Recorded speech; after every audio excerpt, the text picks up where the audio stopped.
Hello student, कैसे हो? सब बढ़िया? बोलो, तबीयत पानी सब बढ़िया है ना? तो लास्ट लेक्चर के अंदर हमने एक्सरसाइज 1.4 बराबर उसका क्वेश्चन नंबर 6, 7, 8, 9, 10 इतने हमने सॉल्व किए थे। अभी भी बाइनरी ऑपरेशन में 3-4 सम बाकी है, उसकी बात करते हैं और उसके बाद हम एक्सरसाइज 1 स्टार्ट करेंगे। तो चलो क्वेश्चन नंबर 11 लेते हैं बच्चे लोग। क्वेश्चन नंबर 11 इस तरह से है, let A is equal to N cross N and star be the binary operation on A defined by A B star C D is equal to A plus C B plus D. यानी कि ये जो binary operation है वो A B star C D, पहले element के पहला element यानी ए प्लस सी, दूसरे का साथ दूसरा यानी B plus D, so that star is commutative and associative. Find the identity element for star on A if any. यानी कि ये जो ऑपरेशन है वो एन क्रॉस एन पे है। यानी हमने यहाँ तक जितने भी क्वेश्चन लिए थे वो सभी क्वेश्चन के अंदर एक ही एलिमेंट हम पसंद करते थे, जैसे कि 2, 3, 4, 7 ऐसे। लेकिन यहाँ पे जो ये ऑपरेशन है वो इस तरह से ऑर्डर पेयर में है, A B star C D, A B star C D, यानी इस तरह से ये ऑपरेशन है। सपोज आपको बता दूं कि कोई भी एक पेयर हम सोचते हैं, जैसे कि हम कोई ऑर्डर पेयर सोचते हैं कि भाई 7, 5 स्टार 3, 1, तो इन दोनों के बीच में ऑपरेशन करेंगे तो क्या होगा? पहला एलिमेंट यानी 7 प्लस 3, दूसरे के साथ दूसरा यानी कि 5 प्लस 1 यानी 7 प्लस 3 10, 5 प्लस 1 6। यानी ये दोनों ऑर्डर पेयर के बीच में ये ऑपरेशन करने से आपका आंसर 10, 6 आता है। यानी कि ये जो ऑपरेशन है वो n क्रॉस n, यानी ये जो एलिमेंट है वो n क्रॉस n का है, ये भी n क्रॉस n की पेयर है, तो उसका जो आंसर आएगा वो भी n क्रॉस n में ही आएगा। तो ये जो ऑपरेशन है वो a cross a to a पर का ये ऑपरेशन है, जहाँ पे a is equal to n cross n, a that is n cross n। तो आपको बताना है कि ये जो ऑपरेशन है ये जो ऑपरेशन है वो कॉम्यूटेटिव लॉ और एसोसिएटिव लॉ को सेटिस्फाई करता है, ऐसा आपको प्रूव करना है। ओके, तो इसके लिए यहाँ पे है a is equal to n cross n, ये operation A B star C D is equal to a plus C B plus D. कोई भी दो ऑर्डर पर ले लेते हैं बच्चे लोग, तो 2, 3 स्टार 1, 5, 2, 3 और स्टार 1, 5, तो इन दोनों के बीच में मैं ऑपरेशन करूँगा तो क्या होगा? 2 प्लस 1 और 3 प्लस 5, 2 प्लस 1 3 प्लस 5, यानी कि 3 और 8 आंसर आएगा। कौन सी ऑर्डर पेयर मैंने ली थी? कौन सी ऑर्डर पेयर ली है बच्चे लोग? 2, 3 स्टार 1, 5। अब मैं क्या करता हूँ, उसको इंटरचेंज कर देता हूँ, 1, 5 स्टार 2, 3 कर देता हूँ। अब मैं इन दोनों के बीच में मैं ऑपरेशन करता हूँ, तो 1 प्लस 2 और 5 प्लस 3, तो आंसर वही का वही आएगा। यानी कि ये ऑर्डर पेयर को इंटरचेंज करने से आंसर वही का वही आता है, यानी कि 2, 3 star 1, 5 is equal to 1, 5 star 2, 3। That is A B star C D is equal to C D star A B, यानी ए बी और ये सी डी जो ऑर्डर पेयर है वो कहाँ से है? n क्रॉस n में से। यानी कि ये जो ऑपरेशन है वो कॉम्यूटेटिव लॉ को सेटिस्फाई करता है। अब एसोसिएटिव लॉ लेते हैं बच्चे लोग हम, तो एसोसिएटिव लॉ के लिए 1, 2, 3, 4, 5, 6 आपको इसके अलावा कोई भी ऑर्डर पेयर लेनी है तो ले सकते हो, ऐसा ज़रूरी नहीं कि मैंने जो ऑर्डर पेयर लिखी है वही आप लिखो, कोई भी आप पसंद कर सकते हो। लेकिन यहाँ पे मैंने ब्रैकेट किसके बीच में रखा है, देखो इन दोनों के बीच में मैंने ब्रैकेट रखा है, इन दोनों के बीच में। तो 3 4 स्टार 5 6, तो इन दोनों के बीच में मैं ऑपरेशन करूँगा तो 3 + 5 4 + 6 यानी 8 10, अब 1 2 स्टार 8 10, अब इन दोनों के बीच में मैं ऑपरेशन करता हूँ तो 1 + 8 2 + 10 यानी 9 12। अब मैं क्या करता हूँ, अब मैं ब्रैकेट किसको बनाता हूँ, 1 2 और 3 4 को ब्रैकेट बनाता हूँ। 1 2 स्टार 3 4, इन दोनों के बीच में मैं ऑपरेशन करूँगा और उसका जो आंसर आएगा उसका मैं 5 6 के साथ ऑपरेशन करूँगा। तो इन दोनों के बीच में ऑपरेशन करने से पहले एलिमेंट के साथ पहला एलिमेंट यानी 1 + 3, दूसरे के साथ दूसरा यानी 2 + 4, यानी आंसर आएगा 4 6 4 6 स्टार 5 6। अब इन दोनों के बीच में ऑपरेशन तो 4 + 5 और 6 + 6 यानी 9 12। तो यहाँ भी दोनों का आंसर सेम आता है, यानी कि 1 2 star 3 4 star 5 6 is equal to 1 2 star 3 4 star 5 6, यानी कि यहाँ पे ब्रैकेट में ये दोनों की पेयर थी, इन दोनों के तो आंसर सेम आता है। That is AB star CD star EF is equal to AB star CD star EF। Clear? Therefore this operation is a associative law। चलो, अब हमारा जो तीसरा जो क्वेश्चन है उसमें आपको आइडेंटिटी एलिमेंट निकालना है।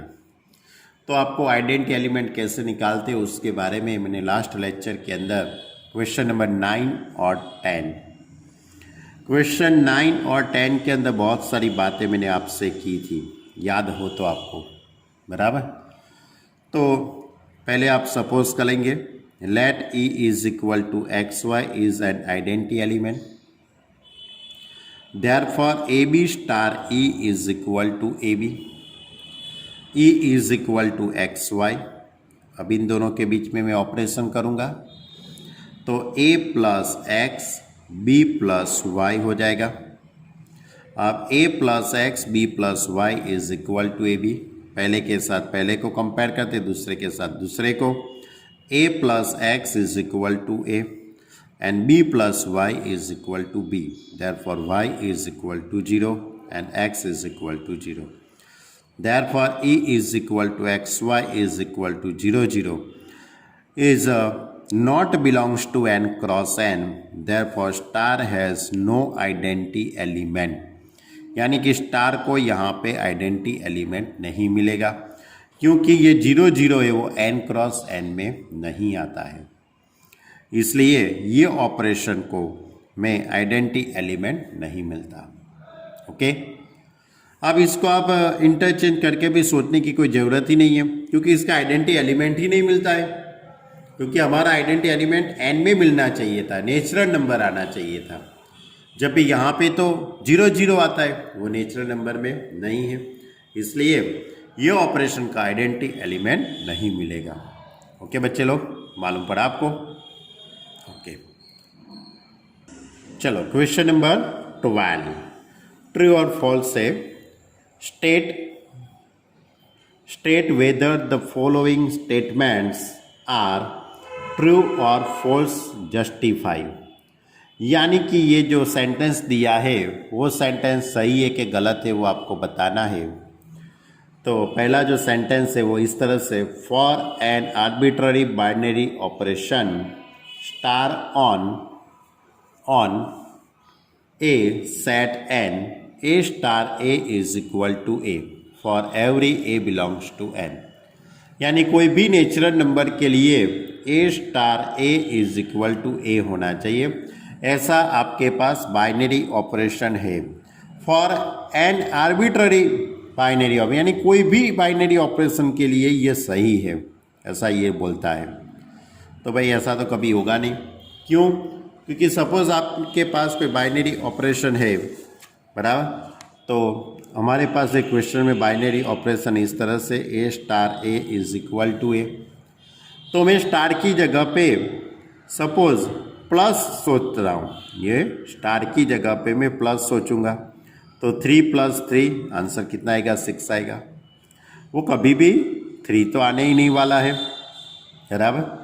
यानी कि सपोज मैं मल्टीप्लाई कर लेता हूँ, 3 × 3 लेता हूँ, तो आंसर आएगा 3 का स्क्वायर आएगा, इज़ नॉट इक्वल टू 3।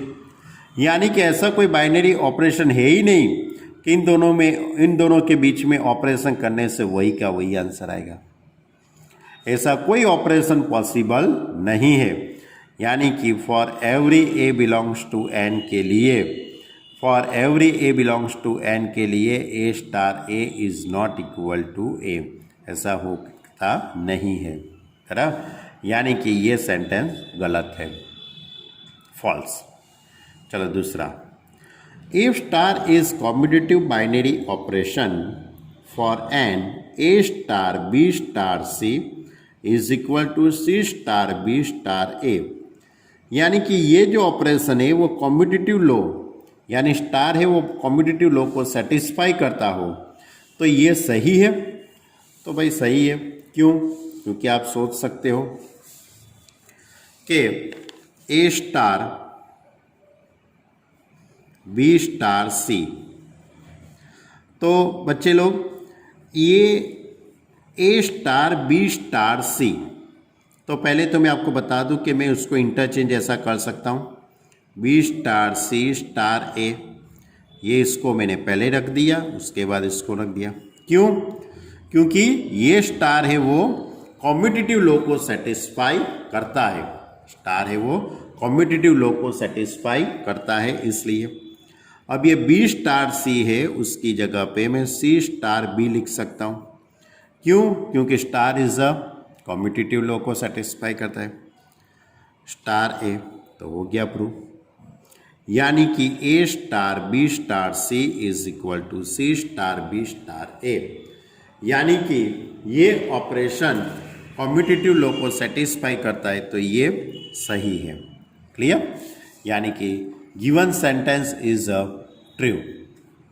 चलो, अब उसके बाद एक MCQ है क्वेश्चन नंबर 13 के अंदर, consider a binary operation star on N defined a star b is equal to a cube plus b cube, choose the correct answer. यानी कि ऑप्शन दिए गए हैं कि भाई ये ऑपरेशन कॉम्पिटिटिव है लेकिन एसोसिएटिव नहीं है, एसोसिएटिव है लेकिन कॉम्पिटिटिव नहीं है, ऐसा आपको ऑप्शन दिए गए हैं। चलो, ऑपरेशन इस तरह से है, a star b is equal to a cube plus b cube. अब अपना तो वही रूल से 2 स्टार 3 लेते हैं, 2 स्टार 3 तो 2 क्यूब प्लस 3 क्यूब। अब 2 क्यूब प्लस 3 क्यूब का आप सिंप्लीफाई देंगे तो 8 + 27 होगा। अब इसको इंटरचेंज करते हैं, 3 स्टार 2 तो 3 क्यूब प्लस 2 क्यूब हो जाएगा, यानी 27 + 8 आएगा, आंसर सेम आने वाला है। तो 2 star 3 is equal to 3 star 2। Therefore, this operation is commutative. Clear? चलो, अब 2 स्टार 3 स्टार 4 तो 3 क्यूब प्लस 4 क्यूब, तो 3 क्यूब प्लस 4 क्यूब यानी 27 + 64, 27 + 64 इन दोनों का एडिशन होता है 91। अब इन दोनों के बीच में मैं ऑपरेशन करता हूँ, तो 2 का क्यूब प्लस 91 का क्यूब, 2 का क्यूब 8 हो जाता है, 91 का क्यूब 753571, ये कैलसी से किया है बच्चे लोग, बराबर। तो इन दोनों का एडिशन करूँगा तो 75357 9 होगा, इधर 9 आएगा बच्चे लोग, बराबर। अब मैं ब्रैकेट, यहाँ पे ब्रैकेट किसका था? 3 और 4 का था। अब मैं ब्रैकेट 2 और 3 कर देता हूँ बच्चे लोग, 2 स्टार 3 स्टार 4। अब 2 स्टार 3 तो 2 क्यूब प्लस 3 क्यूब, 2 क्यूब यानी 8, 3 क्यूब यानी 27, 27 प्लस 8 यानी 35 स्टार 4, 35 क्यूब प्लस 4 क्यूब, तो 35 का क्यूब हो जाएगा 42875। ये भी मैंने कैलसी से किया है। 4 का क्यूब 64 होता है। अब इन दोनों का एडिशन करेंगे तो 42939 हो जाएगा। देख लो दोनों का आंसर अलग अलग आते हैं, यानी कि 2 star 3 star 4 is not equal to 2 star 3 star 4, यानी कि this operation is not satisfy associative property, यानी कि ये ऑपरेशन कॉम्पिटिटिव प्रॉपर्टी को सेटिस्फाई करता है लेकिन एसोसिएटिव प्रॉपर्टीज को सेटिस्फाई नहीं करता है। क्लियर बच्चे लोग? तो ये थी हमारी एक्सरसाइज, कौन सी थी बच्चे लोग? 1.4। कौन सी एक्सरसाइज? 1.4। उसमें सभी सम बाइनरी ऑपरेशन के ही थे, competitive law and associative law के अकॉर्डिंग, और आइडेंटिटी एलिमेंट निकालने के क्वेश्चन थे। ओके, चलो तो बच्चे लोग हम आगे की बात आपसे करेंगे। अब होगी हमारी एक्सरसाइज 1 की बात करते हैं। चलो अब एक्सरसाइज 1 स्टार्ट करते हैं बच्चे लोग। अब पूरी ये जो एक्सरसाइज है बच्चे लोग, इसके अंदर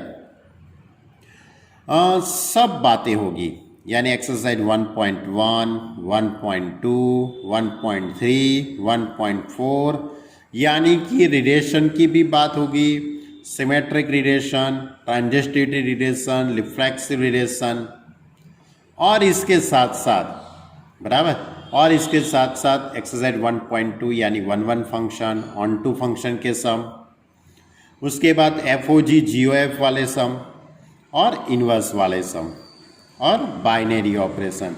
जितने भी टॉपिक है 5-6 जितने भी टॉपिक है ये चैप्टर के, सभी टॉपिक ये एक्सरसाइज 1 के अंदर होंगे। ओके, तो चलो बच्चे लोग ये एक लास्ट एक्सरसाइज अपनी ये चैप्टर की वो स्टार्ट करते हैं। बहुत बढ़िया एक्सरसाइज है। Question number 1, let f from R to R be defined as fx is equal to 10x plus 7. Defined as fx is equal to 10x plus 7. Find the function g from R to R such that FOG is equal to GOF is equal to IR। यानी कि आपको g function find करना है। g function ऐसा find करना है कि GOF is equal to FOG is equal to IR। यानी कि इसका मतलब ये हुआ कि f is inverse function, f का इनवर्स फंक्शन g होगा। g is the inverse function by f। यानी कि आपको सबसे पहले फंक्शन f का इनवर्स फंक्शन निकालना है। तो f का इन्वर्स निकालने के लिए सबसे पहले तो मुझे उसको 1 और ऑन टू प्रूव करना पड़ेगा। तो f from R to R fx is equal to 10x plus 7, it is a linear function. ये लीनियर फंक्शन है, इसलिए कह सकते हैं यार f is 1 and onto function. ये आपको प्रूव करने की वजह से कोई ज़रूरत है नहीं, आप इधर लिख सकते हो कि यार f is 1 and onto. fx is equal to y, तो 10x plus 7 is equal to y, x को सब्जेक्ट बना दो, तो x is equal to y minus 7 upon 10। x is equal to y minus 7 upon 10, यानी कि ये हुआ f का इन्वर्स मिल गया आपको। यानी कि f inverse from R to R, f inverse x is equal to x minus 7 upon 10, और यहाँ पे g is equal to f inverse from R to R, gx is equal to x minus 7 upon 10। यानी कि आपको gx function find करने का था, वो मैंने निकाल दिया। लेकिन अब आपको f और g का कॉम्पोजिशन करने से वो आइडेंटिटी फंक्शन होना चाहिए, ऐसा आपको प्रूव करना पड़ेगा। वैसे तो होगा ही, लेकिन आपको यहाँ पे थोड़ा प्रूव करना पड़ेगा। तो f o g from R to R, f o g x is equal to f g x, g x is equal to x minus 7/10। अब ये x माइनस 7/10 को मुझे कहाँ पे पुट करना है? f के फंक्शन में x की जगह पे। तो f वाला फंक्शन कौन सा था? 10x प्लस 7 था। तो 10 ये पूरा x यानी कि ये प्लस 7, 10 कट हो जाएगा। तो x माइनस 7 प्लस 7, 7 कट यानी x, यानी कि f o g is the identity function. F o g x is equal to x, यानी fog is the identity function on set R. Therefore we say that f o g is equal to I R. अब gof निकालते हैं बच्चे लोग। Gof from R to R, gof x is equal to g f x. अब F x is equal to 10x plus 7। अब ये जो 10x plus 7 है उसको g के फंक्शन में x की जगह पे, ये g का जो फंक्शन है उसमें x की जगह पे, तो 10x प्लस 7 माइनस 7, 7 कट हो जाएगा। तो 10x अपॉन 10 यानी कि x। Therefore g o f is equal to I are.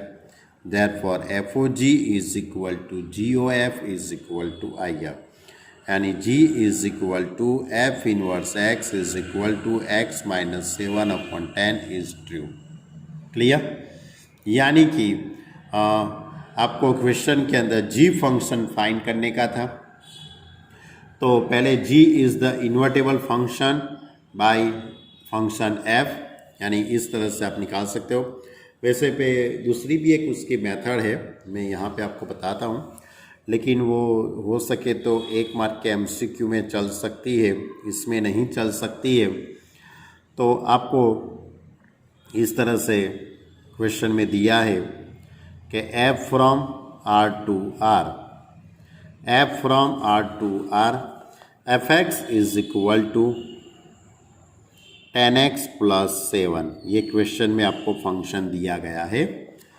दूसरी बात है कि f o g is equal to f o g is equal to g o f is equal to I R. Clear? अब आपको g function find करना है, तो f o g x is equal to x हो जाएगा, बराबर। तो f g x is equal to x लिख सकते हैं हम।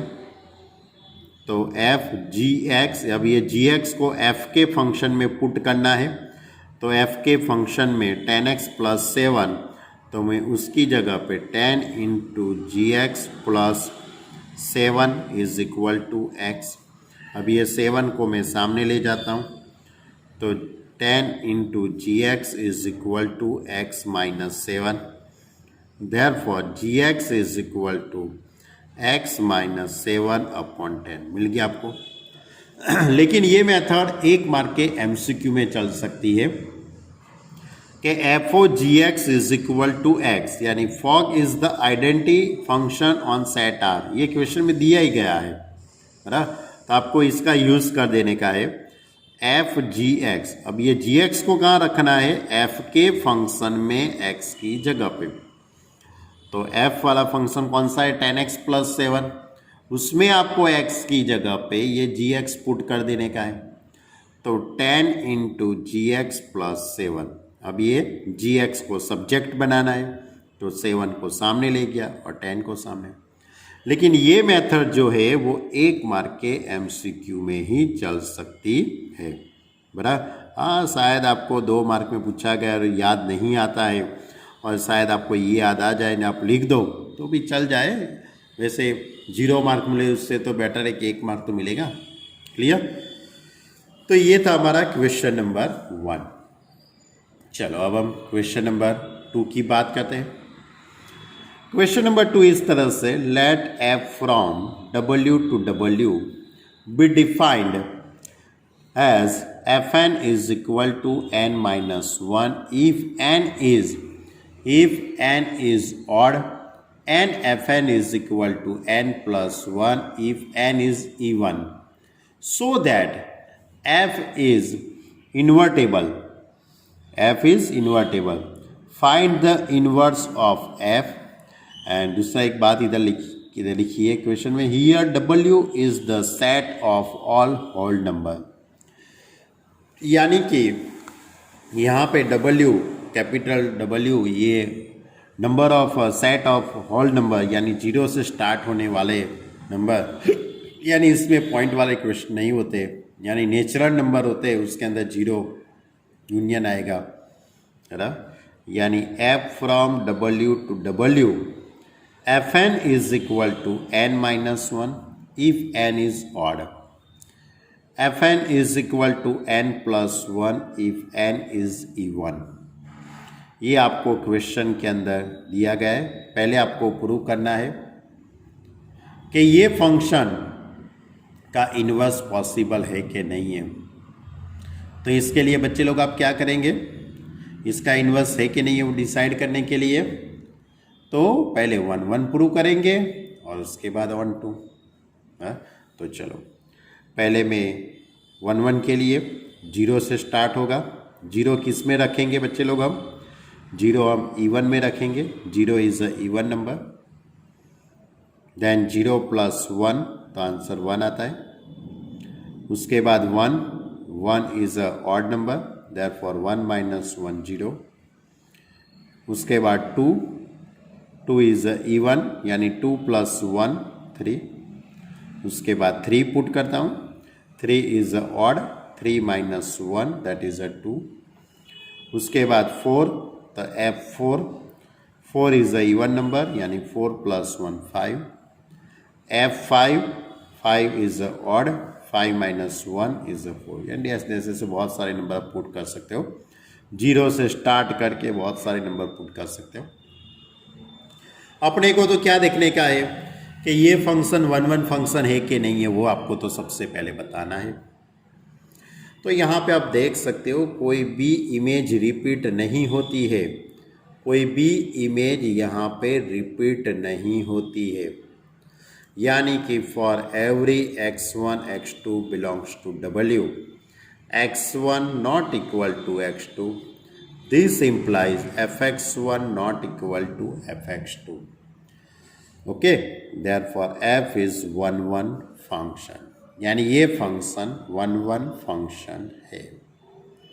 अब उसकी रेंज निकालते हैं, तो रेंज 0 1 2 3 4 5 6, बराबर।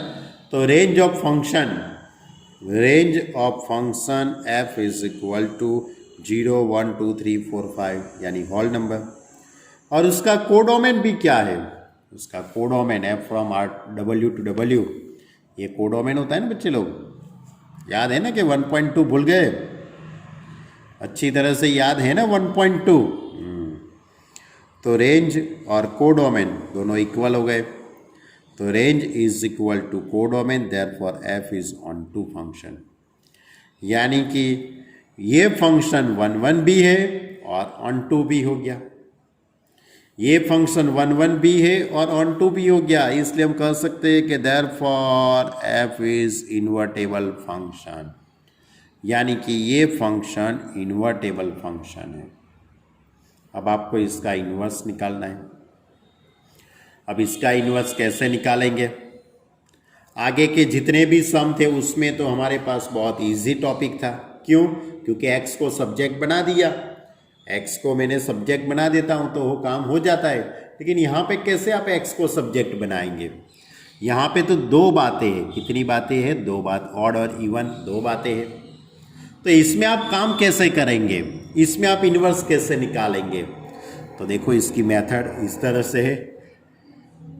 देखो इसके अंदर दो बातें हैं, एक ऑड वाली बात है और दूसरी जो बात है वो इवन वाली है।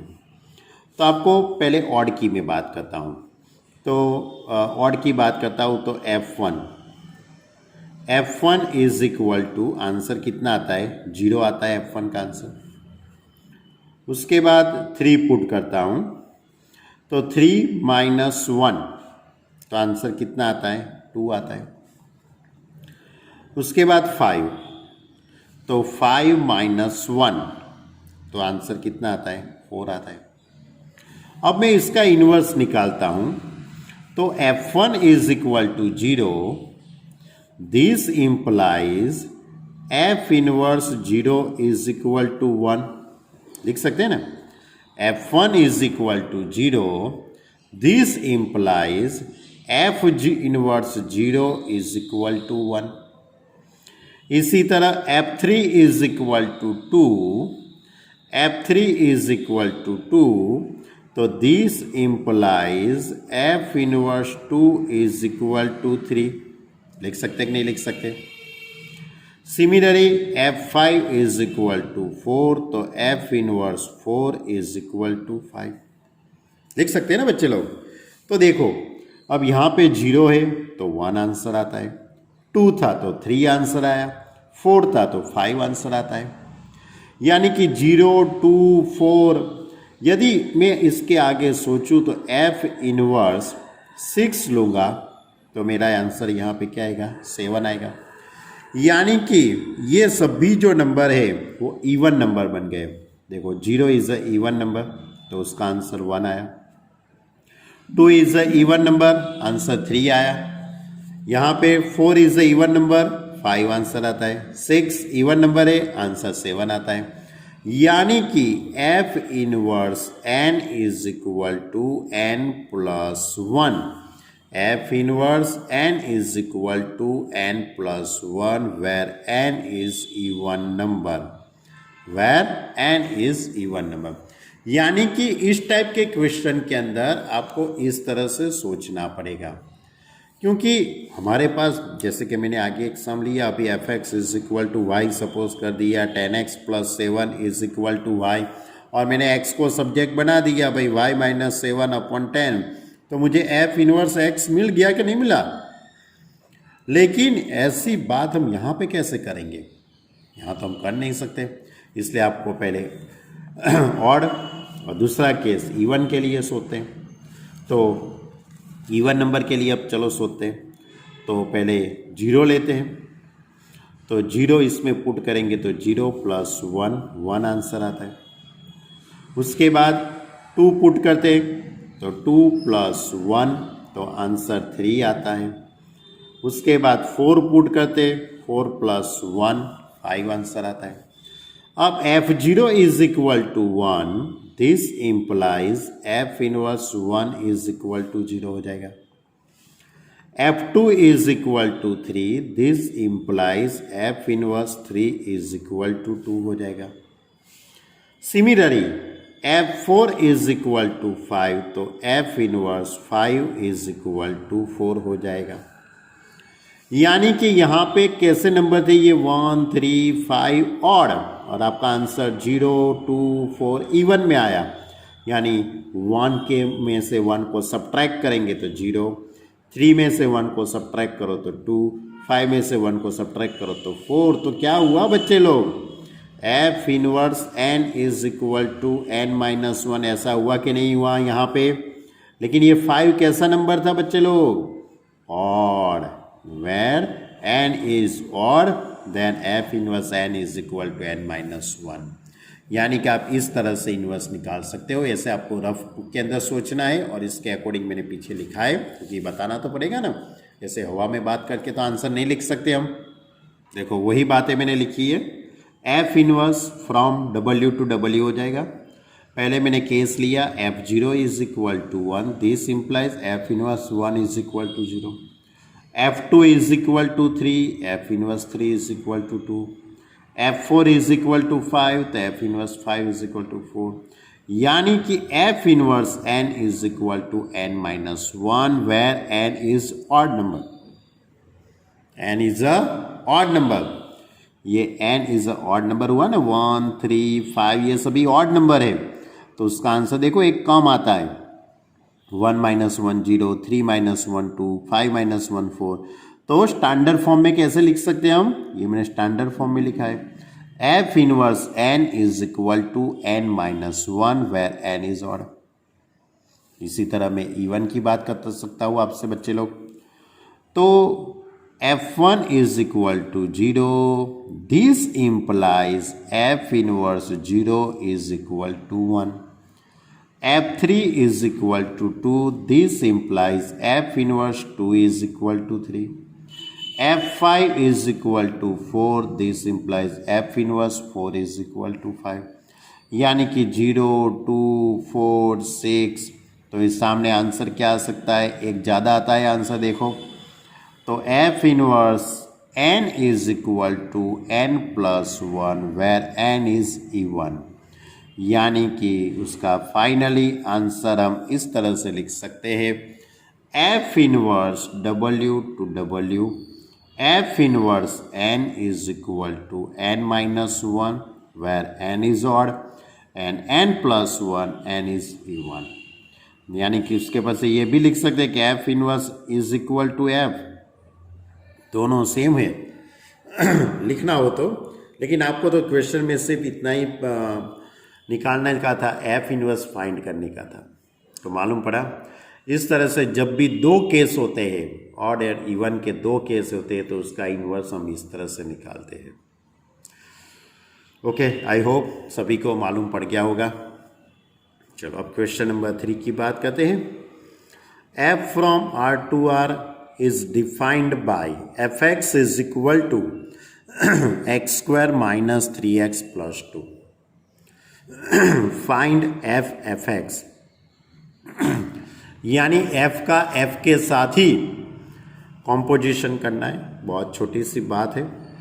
यानी इस तरह से हुआ f फ्रॉम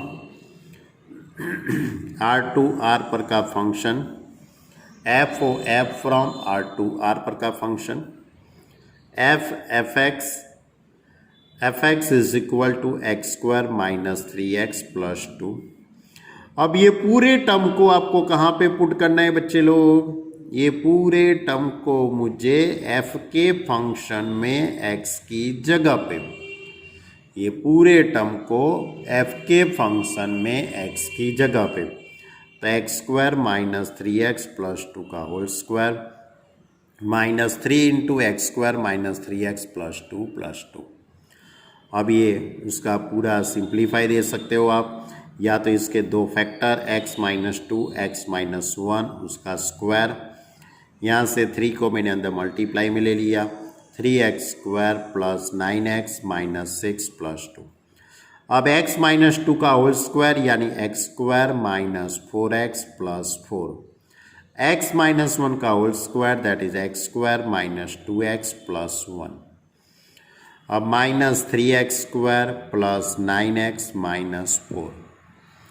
अब ये दो ब्रैकेट का मैं मल्टीप्लाई करता हूँ, ये दो ब्रैकेट का मल्टीप्लाई करूँगा तो एक्स स्क्वायर का एक्स स्क्वायर के साथ यानी कि x raise to 4, x square का 2x के साथ यानी 2x क्यूब, एक्स स्क्वायर का 1 के साथ मल्टीप्लाई यानी एक्स स्क्वायर, 4x का एक्स स्क्वायर के साथ यानी 4x क्यूब, 4x का 2x के साथ यानी कि 4 2 ज़ा 8x स्क्वायर। थोड़ा गड़बड़ी हुई है लेकिन आप अच्छी तरह से देख सकते हो, माइनस 4x, उसके बाद ये 4 का इसके साथ मल्टीप्लाई यानी 4x स्क्वायर माइनस 8x, थोड़ी गड़बड़ी हुई है लेकिन आप थोड़ा समझ लेना बच्चे लोग, गलती हो गई है, माइनस 8x प्लस 4 1 ज़ा 4 और ये minus 3x square plus 9x minus 4।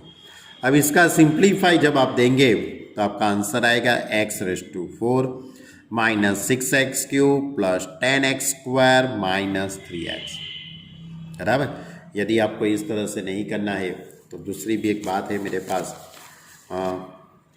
F x से निकालना है ना आपको, एफ एक्स, तो F x that is x square minus 3x plus 2, clear. अब इसको पूरा कहाँ लिखना है आपको? x की जगह पे, तो x square minus 3x plus 2 का whole square minus 3 into x square minus 3x plus 2 plus 2, clear. अब ये जो टर्म है ना उसका सिंप्लीफाई देने के लिए आपके पास एक फॉर्मूला थी जब आप छोटे थे तब, वैसे अब तो बड़े हो गए हो, 10th के अंदर आती थी फॉर्मूला, वैसे तो 11th में भी हमने यूज़ किया है, a square plus b square plus c square plus 2ab plus 2bc plus 2ac। आप ये फॉर्मूला का भी यूज़ करके आप ये जो टर्म है ना x square minus 3x plus 2 का होल स्क्वायर उसका आप सिंप्लीफाई दो, x raise to 4 9x square 2 का स्क्वायर 4, अब 2ab यानी 3 2 ज़ा 6x क्यूब, 2 2 ज़ा 4 4 3 ज़ा 12 यानी माइनस 12x, 2 2 ज़ा 4 यानी 4x स्क्वायर, ये 3 का अंदर multiply minus 3x square, 3x square plus 3 3 ज़ा 9x माइनस 6 प्लस 2। अब आप पूरे का सिंप्लीफाई दे दीजिए तो आपका आंसर यही आएगा, x raise to 4 minus 6x cube plus 10x square minus 3x। यानी कि आप इस मेथड का भी यूज़ कर सकते हो, आपकी मर्जी, लेकिन आपके लिए ये फॉर्मूला इम्पोर्टेंट है, ये फॉर्मूला का यूज़ करना पड़ेगा। क्लियर? तो ये था हमारा क्वेश्चन नंबर 3।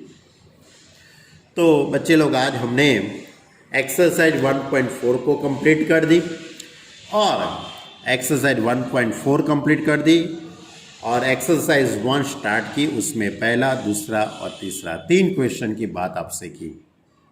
बहुत सारी बातें हैं लेकिन नेक्स्ट लेक्चर में करेंगे।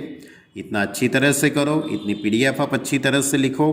यदि किसी को कोई भी नहीं मालूम पड़ता है, कोई भी डाउट हो तो आप मुझे पर्सनली फ़ोन कर सकते हो या आप मुझे फ़ोन करके भी बता सकते हो, व्हाट्सएप भी बता सकते हो, लेकिन अच्छी तरह से बच्चे लोग प्रिपरेशन करना। कोई भी डाउट हो तो आप मुझे कर सकते हो रिंग। ओके, अच्छे से वर्क करो, बहुत हार्ड वर्क करो, बहुत अच्छा रिजल्ट आएगा इस बार आपका। बराबर बच्चे लोग? तो मैं सोच रहा हूँ कि आप अच्छी तरह से वर्क करते ही होगे, कोई डाउट वैसे तो है नहीं। बराबर? ओके स्टूडेंट, अपना ख्याल रखना, अपने परिवार का ख्याल रखना।